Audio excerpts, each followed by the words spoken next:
Sarah hated how quiet it got after midnight. Not just the kind of quiet where you can hear a pin drop, this was the kind of quiet that felt wrong, like the world had stopped breathing.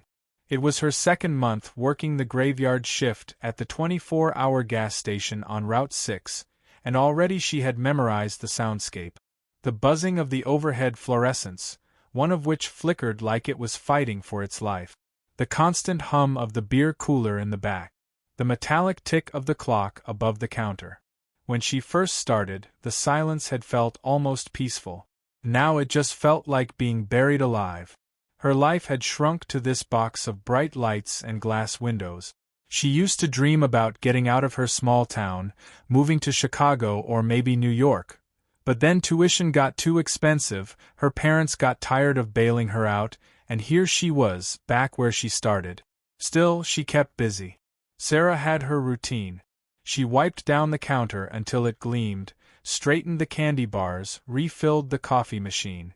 She kept her eyes on the security monitors like they were her only friends. Tonight felt different. By 11:30, there hadn't been a single customer since the last trucker left. The pumps stood empty in the dark parking lot, their screens glowing faintly. Then came the sound. 3 sharp knocks. Sarah jumped, nearly spilling her soda. She turned toward the glass door. Nothing. The highway beyond was empty, just black asphalt and a lonely streetlight buzzing overhead. She swallowed hard and sat back down. Wind, she muttered to herself, though there wasn't so much as a breeze outside. She glanced up at the security cameras. Her stomach dropped. On Pump 3's camera feed, a figure stood perfectly still. Just a dark silhouette, facing the store. No car. No movement. Sarah's heart thudded painfully in her chest. She reached for the phone to call her manager, but before she could dial, the figure was gone. She stared at the monitor for what felt like forever, waiting for it to come back. Nothing. The next few hours crawled by. She tried to distract herself with small tasks, but every sound made her jump. The cooler humming, the ice machine clattering, the air conditioning clicking on. At 3 a.m., the knocks came again. This time, from the back door. Her breath caught in her throat. She spun to the monitors, expecting to see static or nothing at all, but what she saw was worse. All the cameras had gone to static except one. Pump 3. The figure was back, standing closer to the store now. Closer than before. Its head tilted slowly, unnaturally, like it was curious. Sarah backed away from the monitor, her throat dry.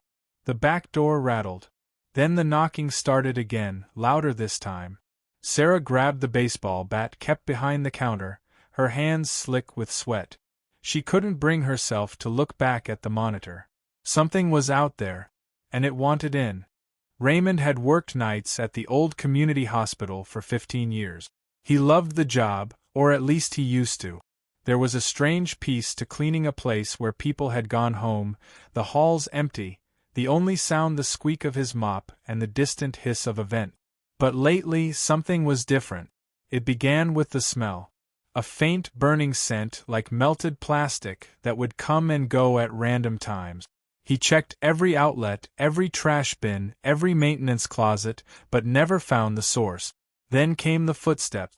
Every night, at 2:15 a.m. sharp, Raymond would hear them. Slow, dragging footsteps following him down the hall. When he turned around, no one was there. At first, he laughed it off. The building was old.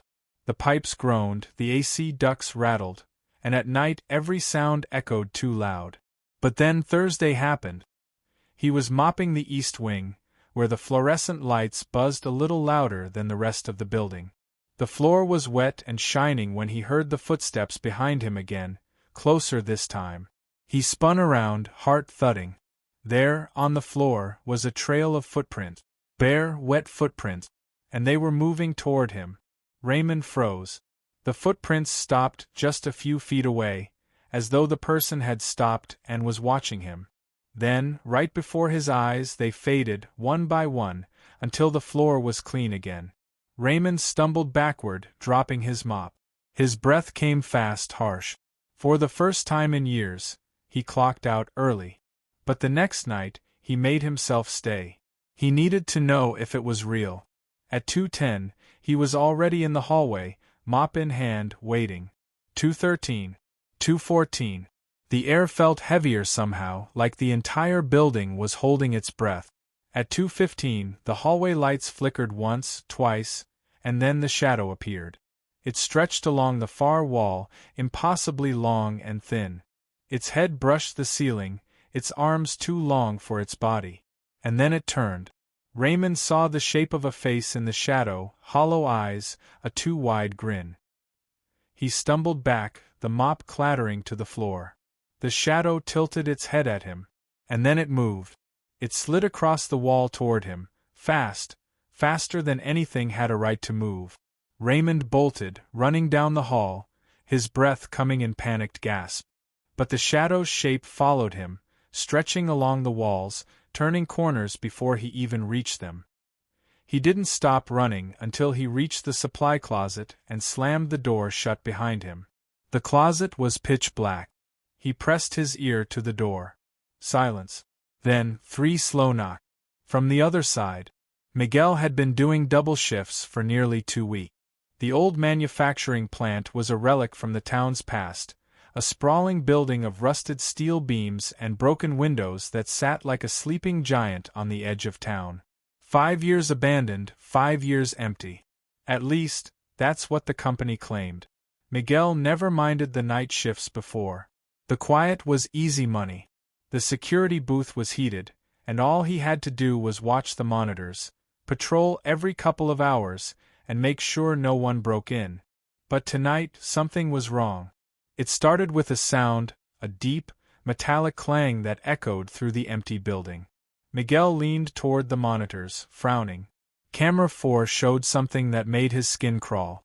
Section C's door, the one that had been welded shut since before he started, was wide open.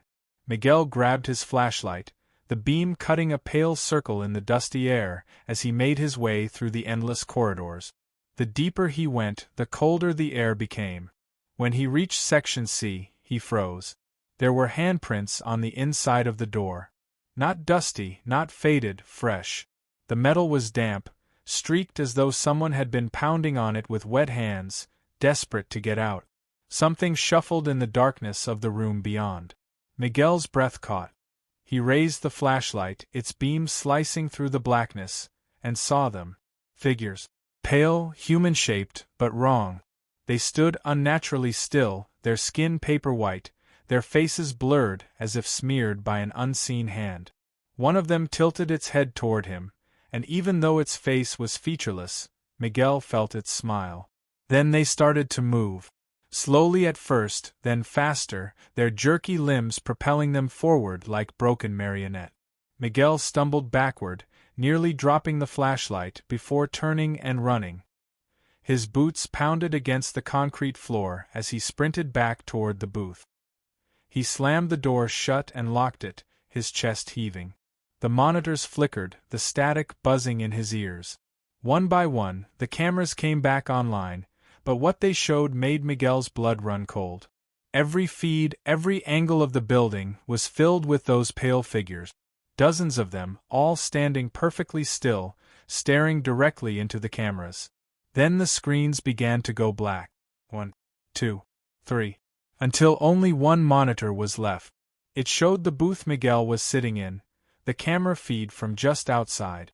And in the grainy black and white footage, he saw one of them. Standing right behind him. Linda had worked as a 911 dispatcher for 7 years. She'd heard everything. Prank calls from teenagers, drunks confessing to non-existent crimes, frantic parents calling about children with fevers. But the call she got at 3:17 a.m. on Tuesday was different.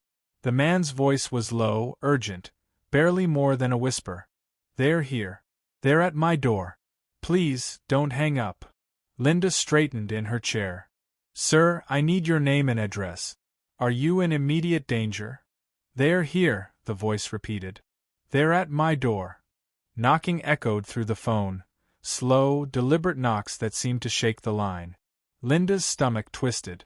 She'd taken enough calls to know the difference between panic and hopelessness. This man wasn't just afraid, he was resigned. "Sir, I need to send help. Can you?" The line went dead. No scream. No sound of struggle.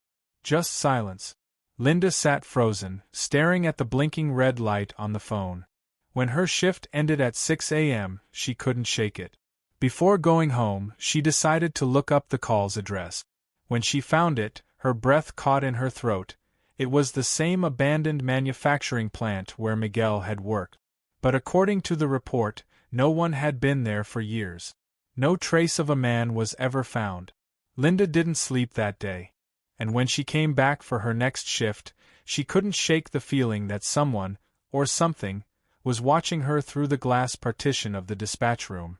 At 3:17 a.m. on the dot, the phone rang again. Linda answered with a shaky voice. The same man whispered, "They're here. They're at your door." Knocking sounded. This time not from the phone, but from the lobby outside the dispatch room. Linda's blood ran cold. Her gaze snapped to the security monitor, and what she saw made her heart stop. Every camera feed showed faces. Dozens of pale, blurred faces pressed up against the glass doors of the dispatch center, all staring inside. One by one, the monitors flickered off, until the only thing she could see was her own reflection in the dead screen, and behind her, in that reflection, a pale figure standing in the room. The phone kept ringing, and ringing, and ringing. Closing image and lesson. By morning, the dispatch center's phones wouldn't stop ringing. Every line lit up at once, as if the entire town was calling in. But when the next shift of dispatchers picked up, there was no one on the line, just knocking. The lesson was clear. Some places collect darkness, and if you work the night shift long enough, it will find you.